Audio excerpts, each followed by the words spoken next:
kumusta na ba?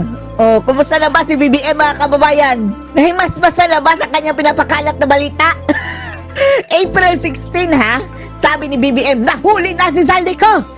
He is now detained in Prague after crossing into Czech Republic without proper documentation and is currently in the custody of Czech authority. Ayun mga kababayan, ang daming nag-react. Isa na dyan, sina Harry Roque at sina Maharlika mga kababayan. At ang sabi nila, hindi nahuli, hindi totoong nahuli. Ang talagang insistent mga kababayan si Attorney Harry Roque dahil siya mismo ang kausap ni Zaldico mga kababayan na hindi daw talaga nahuli. Hindi na aresto mga kababayan. Anong sagot dito ng palasyo? Fake news! Oh, fake news daw sila Roque.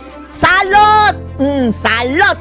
Ang mga fake news peddlers. Pag na po na natin palawakin ang mga fake news peddlers na ito. Kagaya na ng Harry Roque mga kababayan. Hindi po natin sila kailangan sa ating lipunan. Salot sila. Sabi ni Claire Castro mga kababayan matapos sabihin ni Roque na nagsisinungaling ang presidente dahil fake news daw si Roque at ngayon mga kababayan biglang bumaliktad ang senaryo.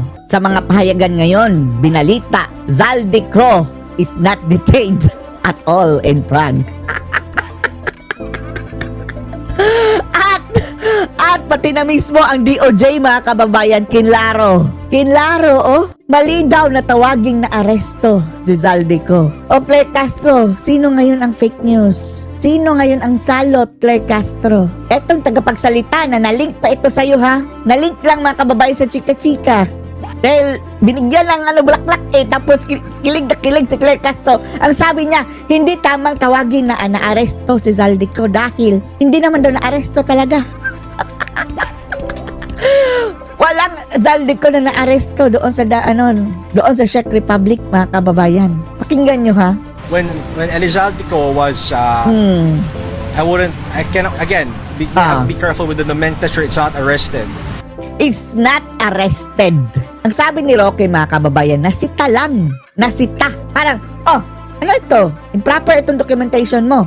Pero, hindi siya hinuli. Hindi siya hinuli mga kababayan na sabi ni Ngagvi na, na nahuli na daw si Zaldico. No. Hindi daw dapat tawaging nahuli o naaresto mga kababayan. When he was found, diba, sa Czech Republic, the Czech government notified the Philippines. Pinagbigay alam lang sa Pilipinas mga kababayan mayroon kaming nasita dito na pangalan Zaldico. Yan lang.